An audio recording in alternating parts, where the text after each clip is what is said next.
And coming to you live for the first ever episode of the Drop Zone with the Disc Golf Guy.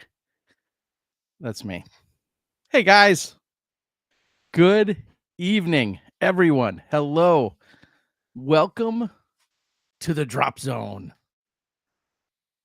I feel like that should be inspired by my recent visit to Six Flags Great America. I hope you guys are well, and hopefully somebody's going to jump on here. I'm not going to wait too long, but I just want somebody to jump on to assure me that things are up and running and that you can see and hear me in some capacity. So that means me. Let's double check that that is in fact the case. So if anybody who's out there could tell me if they see and or hear me, and if so, Daddy Disc Golf says, I think this should be called Terry Time, but I'm in. Is this going to have spoilers? No. I will say it right off the bat. This comes on the heels of hosting a recap from the skins match from GK, and I will not be spoiling the GK Pro skins match. I will lightly touch on it for a second, but I will not provide you with any legitimate or actual spoilers. Maybe that's a better word. And this is going to keep, we're going to keep things short here, people. That's going to be one of the promises to this daily drop zone segment that I'm going to give you. But I just need 2 seconds. I guess I'm just going to make a post. I'm going to make another post here. I wonder if I'm going to do that every single day. Might get a little wild. All right. Thank you guys. Some of you want spoilers. You can maybe message me privately, maybe or maybe not. I can help you out, but I'm not here to provide GK Pro big money skins spoilers. I just ain't doing it. That would be a funny segment though to have every night. Is like, hey, here's today's spoilers. That means you either already watched live and or you already were taking it in on, or you're not watching anything and you're waiting for the post production, so you wouldn't be here and ready for this. Okay, I think we're good to go, even though I don't know why I can't find all the correct pieces that are supposed to pop up for me. As always, I'm going to ask for a little bit of patience probably every time I start the show, as I continue to be if I continue to be a live operation and I'm exclusively pressing all of the buttons, then it's just it's going to be just me. So first and foremost, I am interested in, and this is going to be a lot of give and take throughout various segments or throughout various evenings and opportunities. I say evenings, it could come to you in an afternoon. I feel like topics that I bring up, hopefully you're just thinking about and you're coming up either with your own conclusion, or we're having a quick conversation in real time, or you then take it back to your club, or you have it with your school, whatever the case might be. It doesn't really matter, but that's at least how I'm phrasing or thinking about tonight's very initial topic. This is driving me crazy that it's not popping up. Here we go. I am so sorry. Let me change 2 quick things on here. And I'm going to put this there. And this is, and believe it or not, I do actually a whole bunch of prep work. Well, not a whole bunch. I do some prep work, and a few of these things that I'm doing right now simply cannot be done before I'm actually live, like putting out a few of the links and a few of the other details. So here we go. Click, click, save, boom. Here we go. All right, here's tonight's topic, as maybe referenced on the original thumbnail. I want to talk about PDGA Flex Starts. And I had the pleasure of playing in one today. I have run a couple of them. I don't know if it's been 5, maybe 10 in total over the last few years. And I want to have a conversation about what you guys think about Flex Starts and ways that they could practically, legitimately be improved, or if you find that they're perfect, or that you find that they're good to go, or whatever the case might be. I want to know if there's anything that can be Flex improved upon and what we're talking about. Oh, I don't know if you guys are saying the audio good, but okay, hopefully everything's good now. See, this is still no good. Of course. This wouldn't be my first night of, even though I did everything just fine last night. Let me click a couple different buttons here and double check that it's good to go. So if I click here and then I bring it back to here, hopefully we are good. Somebody's going to have to confirm in like 2 seconds if that's in fact the case. Some of you are like, hey, no, that's here. We don't see your face. All right, there we go. Whew. Flex starts. Again, I want to know what you guys, and this is going to be huge when it comes to our comments and our conversation. And I'm hoping there's comments and conversations that take place that aren't live, that hopefully this sparks a little conversation, which is, have you played in them? What do you think of them? What are some of the challenges? Those are all things that crossed my mind today. So I played in one today. As of last night, I think they had 114 people. Kevin Reinders, Pandemonium here in the Milwaukee area was putting it on. It was in the 70s. It was in the 70s today, clearly for Wisconsin, late October weather. By no means was it normal whatsoever. So there was a massive influx of additional people looking to sign up. And if you're not familiar with it, maybe I should just back up a brief moment. A Flex Start is typically a one-round tournament that gives you the opportunity to show up and to be in a group with two, three, or four other players, usually, and you play one round of golf. Now, that can even vary in the style in which that is. I run a Flex Start that's on a 9-hole course that you play through the 9-hole loop twice, and that makes up for 18 holes. I've seen Flex Starts that are 24 holes, 21 holes, 27 holes. They can be a number, any variety of holes in terms of having a one-round event. I think 13 is technically the minimum you need to have a rated round. I don't know who would run a 13-hole Flex Start event in the first place, but unless, it's usually going to be at least 18 holes. And if there's a wacky number outside of 18, that's not totally uncommon either. And you can sign up. Oftentimes you can even sign up still that day. That's not always the case, but depending on participation and pre-registrations, you can even sign up that day. Sometimes on site. I would always recommend, here's my pro tip on that. If you can, if a registration is still available, just go register online. It's so much easier than to do what I did today, which is showed up and the gentleman, Kevin, and ended up having to enter me in. If his registration would have been still open, I would have just gone onto the website myself, because then we're not worried about who's punching in what PDGA. You're doing it usually all through Disc Golf Scene. You're doing all of those types of things. Just do it yourself rather than showing up and say, hey, can I just sign up now?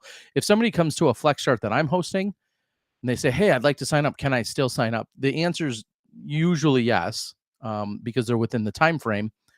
But then I say, please just do it online, where 99% of the other people did it. All the bookkeeping, everything is so much more organized. All right, sidebar over. Get registered, get signed up, and then you can have a start time. I don't even know what today's was. I know it ended at 3. In terms of, that was the last time somebody could go out, was at 3:00. If I go over here, I'm going to take a quick look and take a look as to, no, I don't know where it is. Anyway, the last time that somebody could go out today, and of course that's going to be based again either on the event's availability and or on the daylight. Today, just to be safe, if everyone went out at 3, presumably no one's going to take more than 2.5 hours. You're definitely not, dealing with daylight. But that is obviously a legitimate concern. Here's where the real conversation piece comes from today is, I played with 2 gentlemen who are great. And I was going to say they're newer to the scene. I feel like everybody is these days. But I played with 2 gentlemen who were great. The divisions are generally going to be mixed, could be largely mixed. Like if you're a person like myself that today really decided at the last moment that I could play, I showed up and I really was just standing around waiting for more people to show up. Now, sometimes a lot of players will go to a flex start and they'll already have their 2 or 3 or 4 buddies in mind, or maybe they got a collection of 10 people that they know are going. And at any point, they're going to go out ideally with those people, is what they want to do. Today, I just showed up because I was last moment and had to wait around for more people to play. It was great. Yeah, that worked out no problem. It does bring up the issue, though, of again, flex starts are so unique in that you, the PDGA asks that you are matched with players within your own division as much as possible. And ideally, pros are playing with other professionals, AMs are playing with AMs, and then even within your own division. Clearly, it feels like just by the nature of what a flex start offers, those are largely thrown out the window. And I'm personally good with it, but that is one of the small caveats. You could be playing with anybody. You could have an 8-year-old junior on your card. You could have a 75-year-old FP 75-year-old player, and everyone in between, no matter who it is. You're kind of at the mercy of who shows up and at what time you show up. I mean, you could show up, maybe the first group can go out at 9 a.m. and maybe you linger around until noon, or maybe you're waiting for weather. Whatever the case might be, you may or may not have a large choice as to who you're going to go out and play with. And then that brings me to another point. A couple years ago, due to COVID, due to the pandemic, there was even a special case exception, if you will, that players sometimes were playing within the same group for both rounds of a regular event. You could go to a B tier on a Saturday and you might have played with 4 people within your division and then stayed with those 4 people. And that was all to reduce, a playing with a number of other people. Excuse me. Now those were our exceptions are really kind of tossed out the window. But here you could show up and you could play with your friends. You could show up with no one, or you could play with people you know or don't know, and they could be across divisions. Again, everyone handles those feelings and those I'll say either pressures a little bit differently. And then you go on to the next question, which is when you're playing with people outside of your division, whether you're friends with them or not, I feel like it also brings upon some questioning of, how strictly are you enforcing the rules? If I'm playing with 2 gentlemen like today, an MA2 and an MA3 player, and I'm playing with them, I'm not saying I clearly am willy-nilly ignoring rules. I want everybody to play by rules, but it clearly doesn't impact me the same way. Now, for the integrity of the game, for them, and for the people they're playing against, who might be other buddies in the division, of course, you want all those rules adhered to, but it does bring about some, I don't want to say suspect. It brings about some, it could be either uncomfortable or unique or awkward feelings. And my video froze again. Is my audio all right? How are we doing? Sorry. I don't know why audio's fine. The video froze. I mean, I know you guys want more of this face. I'm going to try and take a quick intermission and then come right back. You guys can tell me if that worked or not. I don't know why we'd be having any problems with this. That's really frustrating. All right. Audio is good, you're saying. Yeah, you guys are saying the audio is good, but I'm a little frustrated that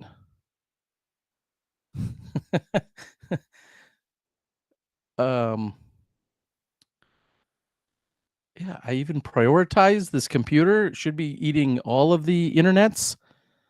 It did not fix it.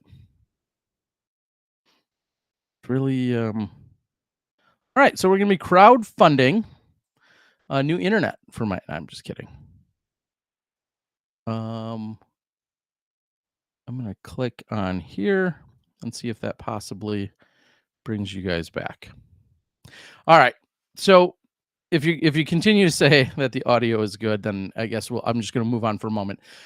So those are all the questions that come about. I want to know from you guys and all of the viewers, even if you're not watching this live, I want to know what are some of the concerns you've had? Maybe some of these things can address. And this is why I think this is a valuable, worthwhile topic, is not because I think there's necessarily a problem, but there's a lot of smart people out there. You guys are the smartest, clearly. And so I want to know if there's anything you've ever encountered or feel like could be addressed for some of these things. Flex starts are supposed to be flexible. That's kind of in the nature of the name, and I'm okay if they're not super rigid, but you clearly have this fine line of where you still want to make sure. I mean, you're still getting a rating. You're still earning PDGA points. You're still earning points towards an amateur or a professional world championships. Like those, you're earning points for overall points title, maybe for a year, whether you're a pro or a first year pro or whatever. There's various things that are happening. So that's one of the major things, and I really wanted to quickly touch on. I guess another point to that is Flex starts from what I could quickly see, and I did very just a few moments of research. I feel like I saw a one round event way back in what was January of 2014. Chuck Conley. I don't know if he was the very first ever. I've seen one day events, but one round events I saw Chuck Conley had one in January 2014. And then I feel like the glass blown open, the guys over at Dynamic Disc really took and popularized this. I'm not suggesting that they entirely invented it. They might have, but I feel like they really popularized this entire concept and idea. And you see a ton of them happening at the glass blown open, now the Dynamic Disc Open. They called them one round challenges. Then eventually that kind of fed into being a flex start. And I was also doing a little bit of research, and I did see that when you look up, there's two people that come to mind. Emerson Keith, who of course has come onto the scene in the last few years. A lot of people in Texas, well, I should say everyone in Texas knew him for this exact reason, because when we click here, I'm going to show you guys Emerson Keith. Let's go to a Chrome tab, and how about Emerson Keith? Let's see. Fingers crossed, people, that this is going to work. We're going to hit this and hit that. You look at Emerson Keith back in 2017. He had played 73 PDGA events. 73. And then if you do a little sort by tier, you see all the A tiers, everything he did really well in. And then when you do another, I'll do it that way so it reverses. Flex start, flex start, flex start. I forget what the number was. 22 flex starts is that I could tell just by quickly going down this list. Played in 73 sanctioned events, won $13,000. Clearly, getting out on tour and the pro tour has changed everyone's life in a lot of ways. But 73 events, 22 of them at least being flex starts. That's incredible. Like, it just is. And is it good or bad that you like how it kind of beefs up people's numbers? And I don't know Sonny D'Alessandro personally, but when I put Sonny's information into here, I'm not doxing you, Sonny. Sonny, in who's just come into disc golf in the last couple of years, played 141 events in 2021. 15 in intermediate, 126 in recreational, and then clear when you go look at these, because he's in Texas or Oklahoma technically, but visits Texas like literally every weekend. Some days there were 2 in a day. You had the Hair of the Dog at Coyote and the Hair of the Dog at Beaver. 2 different parks were hosting them. Same thing at Dynamic Disc. I think there was one day he played in the one round at Clover Cliff, one round flex start at Eagle Disc Golf Course in Opie, one round at EMS Long Layout, all on the same day, and then maybe or maybe not played at his actual round during the Dynamic Disc Open. I'm during one of no, that was before those. So just crazy, and I mean that in the coolest ways. Like, that's a lot of golf, which is awesome. So that's what I'm looking for, people. I'm looking for feedback. What do you like? What have been your experiences? Do you feel like you have a problem with either who you've played with? Not, well, I was going to say a personal problem, but problems with calling rules, problems with rules maybe not being followed, problems with 3 friends went out, and all 3 friends on the same card may or may not have been real sticklers on foot faults, and they all shot 100 points better than they've ever shot before. Clearly, there's no way to perfectly safeguard, but maybe that's the whole point of tonight's conversation is there thoughts or ideas for how this could, I don't want to call it addressed, because that, I think, assumes there's a problem or a problem at a large scale. And the unofficial feedback I got from the PDGA in a light conversation was that there isn't problems, or there doesn't appear to be problems. So that's why I'm not saying any of this in an accusatory or a hardcore hot take. F flex starts, we got to get rid of them. I'm not saying any of that. I'm just asking, what's been your take? What's been your positives and the experiences you've had, and what's been the negatives and the downsides, and or ways that you think they can improve? This is in no official capacity or data. I'm not reporting this back to anyone. But as a guy who runs tournaments, and the only time I get to play in a tournament these days, like today, almost, is in a flex start capacity. And it just really got my gears working hard. I think I've run 200-ish PDGA tournaments with, like I said, less than a dozen of them being flex starts. And it's a really cool opportunity. And I just ran one in Oregon a few weeks ago during the day on a Wednesday. And one of my favorite lines from that day was, PDGA tournament on a Wednesday? I'm like, you're here, aren't you? He's like, good point. So to me, it fits people that, and it could have been a 2-round event, but a 1 round, it fits people that work a certain time, that, either people nap or have to sleep during certain times, students, people who have off odd days of the week, that aren't just Monday through Friday, and then have Saturday and Sundays off, or they work Saturdays and Sundays, so can't play in a lot of regular. There's 100 benefits, and I'm not suggesting any of those go away. I'm just asking questions, and I'm going to go through the comments, and I hope there's a bunch of comments that are left. And that's what I wanted to know tonight. Is I wanted to bring this up, talk to you guys about it. It just so happened that I played in one today, and that's really, as I was literally walking away thinking, man, there's so many ways to look at these, and they've been popularized since 2014 or 2015.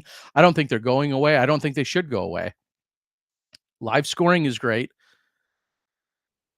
but it's also weird, depending on when you show up, you always know what score you need to beat. And you'd like to think integrity and sportsmanship wins out. You'd like to think 100% of the time. I'm sure that it doesn't, as much as I want to say I want it to. And those are some of my thoughts on it for tonight. Does that make sense? So put that in the comments. I will again throw a few disclaimers. As always, these are always my own takes, not the PDGA, not DGN, not even Smashbox in this case. This is all my random babblings.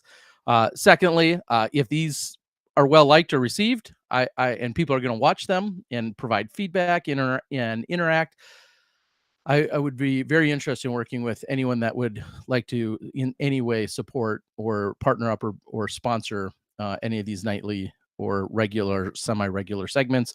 Also, I'm open for topics. Maybe you walked off of a course and had some epiphany or something that you just either don't get or don't understand, or you do understand, you totally disagree with it. And maybe I have a take on it. I am 100% open to topics. That's why I certainly can't commit to saying, oh, there's going to be one of these every single day of the week, in entire year, because I don't imagine I'd have that much. I don't think I'd have that much to talk about. All right, guys, we're going to keep it short. The only thing I'm going to tell you, GK Pro skins match, this is not a spoiler, but they did mention that they're looking to have it out in a couple of days. Wow, what was the exact quote? Something to how beautiful and amazing everything looked out there. Again, they brought all of their A game from a post-production standpoint, and the course looked absolutely amazing, and so does the footage. Leaves were the perfect colors. The wind made it crazy exciting. A ton of edge of your seat putts, not edge of circle, edge of seat putts. So that's what I'll leave you guys with.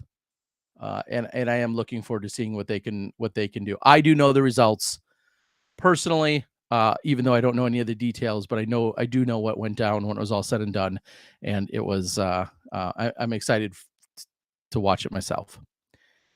All right, guys. I could answer questions for hours, but I'm not going to. Not here, not tonight. I'm going to try to keep these as short as possible and on point.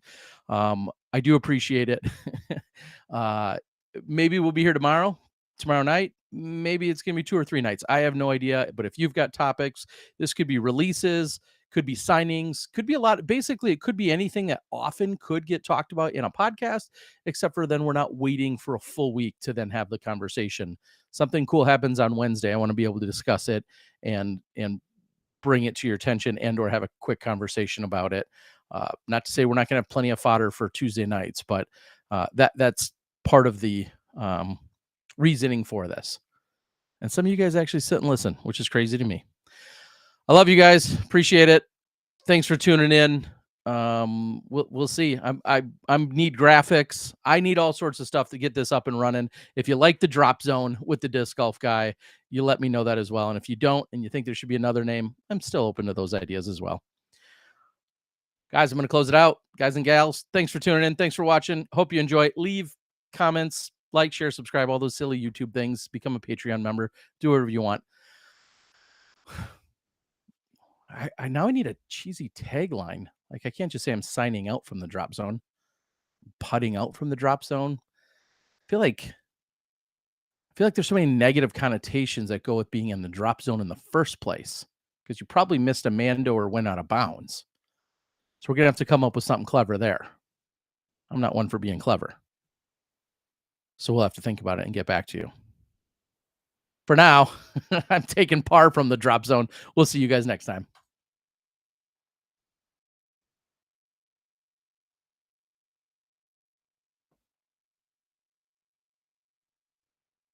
And signing out from the drop zone.